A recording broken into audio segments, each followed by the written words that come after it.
What's there to hold in the light of this moon? My mind keeps searching, but my heart Hi decides. everyone, Happy New Year! It's February. I know, and I'm just making this video that I was supposed to make the very first week in January, but that's life for you, so not too much on me. But anyways, yeah. Um, it's a new year and I'm quite excited for what the new year holds. I'm not going into the new year with this new year, new me mentality. I'm just really going with the flow with a strategic plan. Um, I think coming out of 2024 was such a hard year in terms of like figuring out who I am, and I feel like I started the 2024 with such a high.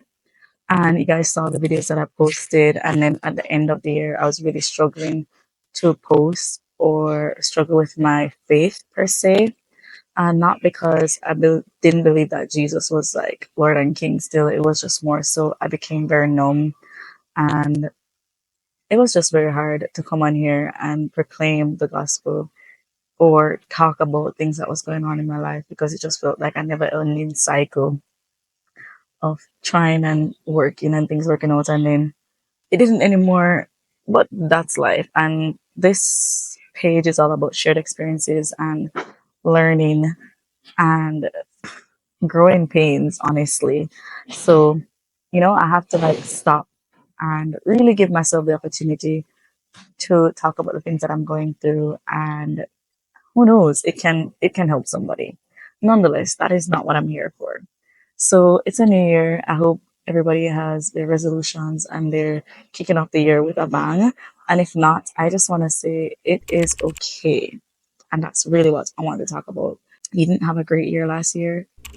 It is okay. The plans that you had last year didn't work out. It is okay because you still have life. And the mere fact that you're alive is just it's one of the greatest things ever, and you have another opportunity tomorrow.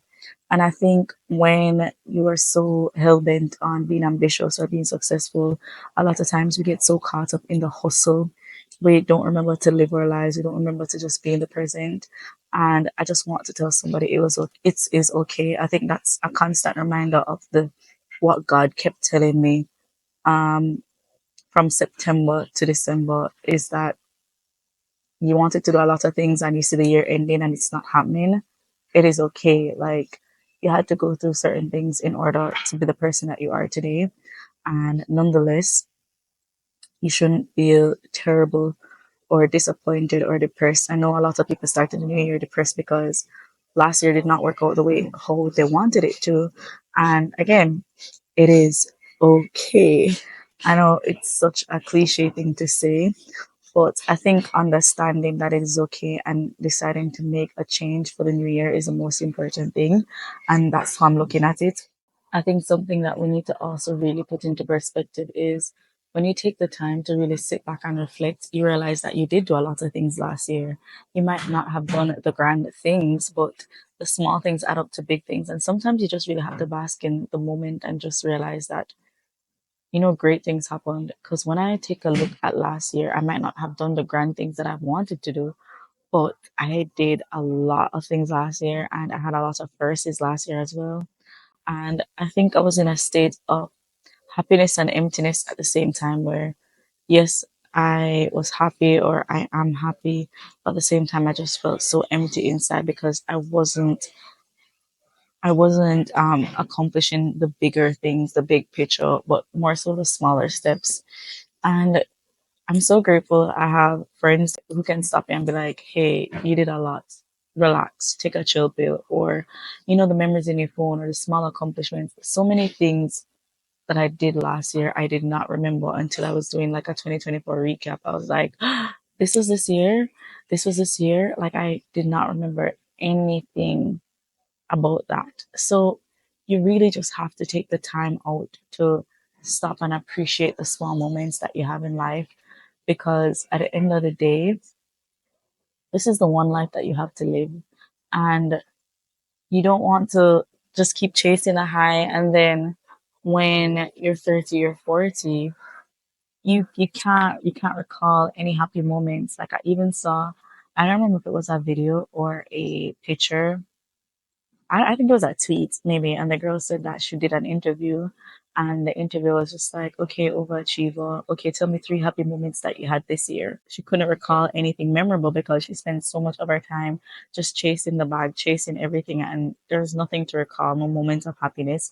And I look around the world and I look around on social media or even with like my peers, this is something that we're all struggling with. We're so hell bent on just getting the bread, being overachievers that we are not living in the moment and we are not making memories that will last for a lifetime. And something that really sticks with me is that scripture verse that says, what does it profit a man to gain the world and lose his soul?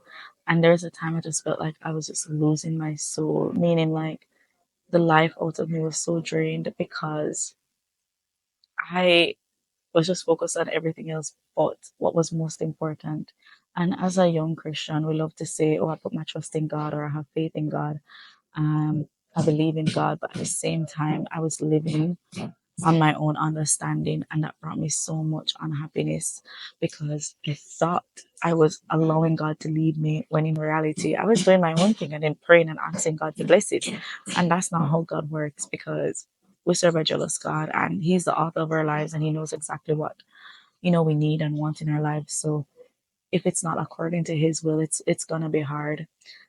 And I think I came on here a couple months ago and I talk about waiting and I talk about how I trust God and how I struggle with waiting and it's really affecting me because it's like, okay, God, I've been disciplined, I've been this, I've been that. Like, why can't I have my moment? We have to remember that God is not a fair godparent. He's not a genie in a bottle. He's not a godparent, meaning that He does not come to your beck and call when you feel like it is right. We serve a God of perfect timing, and He knows when it's the right time. So if you are starting the year and you're not feeling your best, and you think like last year was so bad for you, and it's so hard to come back from what you're going through now, it is okay. And it's a new year and a new opportunity, and you don't even have to wait for a new year. The moment that you wake up another day and you have life, that is a whole new opportunity. So don't wait for a new month. Don't wait for a new day. Okay, if 1 minute or 1 hour out of your day is terrible, that does not dictate your entire day. Take a breather, take a fresh and start again. We need to stop letting one bad moment dictate our entire 24-hour or one bad circumstances dictate our whole year. Like you are the author. Well, you're not the author. God is the author of your life, but you are the words on the page and you write the story basically. And you can change the trajectory of things if you just trust God and not allow the simple things to deter you. So, yeah, that is what I wanted to start this YouTube off with for 2025. I do have a lot of things in store and planned, and I really want to be very consistent and just use the gift that God gave me, which is speaking and creating videos. And there's a lot of new things I also want to do, and I said that last year, and I didn't hold myself accountable to it. But yeah, I am pretty excited to see how this year goes. So happy new year, guys, and I hope you enjoyed this video. Tune in. I want to start posting videos at least twice a month or maybe once a week. But yeah, I'm really trying, guys. So stay with me. Instead of Bye. hold in the light of this moon, my mind keeps searching.